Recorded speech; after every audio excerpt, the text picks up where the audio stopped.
Hi guys, അപ്പോൾ ഞാനിപ്പോൾ വന്നിരിക്കുന്നത് നിങ്ങൾക്ക് കുറച്ച് ടിപ്സ് പറഞ്ഞു തരാൻ വേണ്ടിയിട്ടാണ്. എന്താണെന്നല്ലേ, ബ്രസ്റ്റ് ഫീഡിങ് ടിപ്സ്.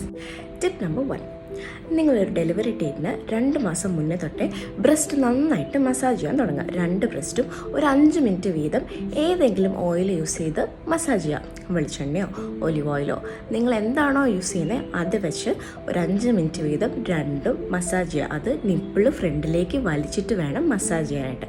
അങ്ങനെ ചെയ്തിട്ടുണ്ടെങ്കിൽ ഡെലിവറി ഒക്കെ കഴിയുന്ന സമയത്തേക്ക് നമ്മുടെ നിപ്പിൾ നല്ലപോലെ ഫ്രണ്ടിലേക്ക് വരത്തുള്ളൂ. അങ്ങനെ വന്നു കഴിഞ്ഞാൽ മാത്രമേ ബേബിക്ക് നന്നായിട്ടത് സക്ക് ചെയ്യാനും നമ്മുടെ പെയിൻ കുറയ്ക്കാനും അത് ഹെൽപ്പ് ചെയ്യത്തുള്ളൂ. ടിപ്പ് നമ്പർ 2, ബ്രസ്റ്റ് ഫീഡ് ചെയ്യുമ്പോൾ എപ്പോഴും 2 സൈഡും മാറി മാറി കൊടുക്കാൻ ശ്രദ്ധിക്കണം.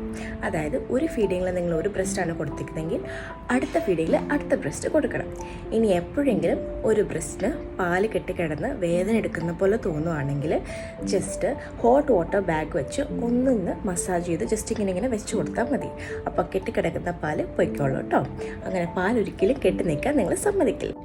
ടിപ്പ് നമ്പർ 3, നിങ്ങൾ ആദ്യമായിട്ട് ബ്രസ്റ്റ് ഫീഡ് ചെയ്യുന്ന അമ്മമാരാണെങ്കിൽ ബേബി അതിലേക്ക് പെട്ടെന്നൊന്ന് പിടിക്കാനായിട്ട് കുറച്ച് സമയമെടുക്കും.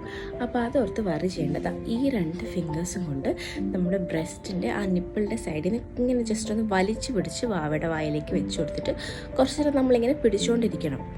അപ്പോൾ ബേബി അത് നന്നായിട്ട് വലിച്ചു കുടിക്കാൻ തുടങ്ങിക്കോളും കേട്ടോ.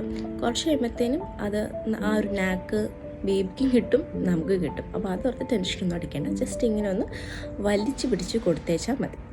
ഓക്കെ. ടിപ്പ് നമ്പർ 4, നിങ്ങൾക്ക് ബ്രസ്റ്റ് ഫീഡ് ചെയ്ത് ഇടയ്ക്ക് ഒരു പോയിൻ്റ് എത്തുമ്പോൾ ചിലപ്പം അവിടെ മുറിയുകയോ ക്രാക്സ് വീഴുകയോ നല്ലപോലെ വേദന എടുക്കും. ബ്രസ്റ്റ് ഫീഡ് ചെയ്യാൻ പറ്റാത്തൊരവസ്ഥ വരെ വരും. അങ്ങനെയുള്ളപ്പോൾ നമ്മൾ വീട്ടിൽ തന്നെ ഉണ്ടാക്കിയ നെയ്യില്ലേ അത് കുറച്ച് ചൂടാക്കി, ചൂടോടെയല്ല ജസ്റ്റ് ഒന്ന് ഉരുക്കി നമ്മുടെ ആ നിപ്പിളുടെ ആ ക്രാക്കുള്ള ഏരിയയിൽ അല്ലെങ്കിൽ മുറിഞ്ഞ ഏരിയയിൽ ഒന്ന് പുരട്ടുക. പ്രത്യേകം ശ്രദ്ധിക്കണം, ബ്രസ്റ്റ് ഫീഡിന് ശേഷം വേണം ഇത് ചെയ്യാൻ. അടുത്ത ബ്രസ്റ്റ് ഫീഡിന് മുന്നേ ഇത് കഴുകി കളയുകയും വേണം. അപ്പം നിങ്ങൾ കുളിക്കുന്നതിന് ഒരു അരമണിക്കൂർ മുന്നേ ഒക്കെ ചെയ്യുന്നതായിരിക്കും നല്ലത്. അപ്പോൾ അതങ്ങനെ അങ്ങ് വാഷ് ചെയ്ത് കളയാമല്ലോ. അപ്പം ഇങ്ങനത്തെ യൂസ്ഫുൾ ആയിട്ടുള്ള ടിപ്പ് നിങ്ങൾക്ക് ഷെയർ ചെയ്യാനുണ്ടെങ്കിൽ പ്ലീസ് ഡു കോമെൻറ്റ്. അപ്പം നമുക്ക് അടുത്ത വീഡിയോ ആയിട്ട് പിന്നെ കാണാം. ബൈ.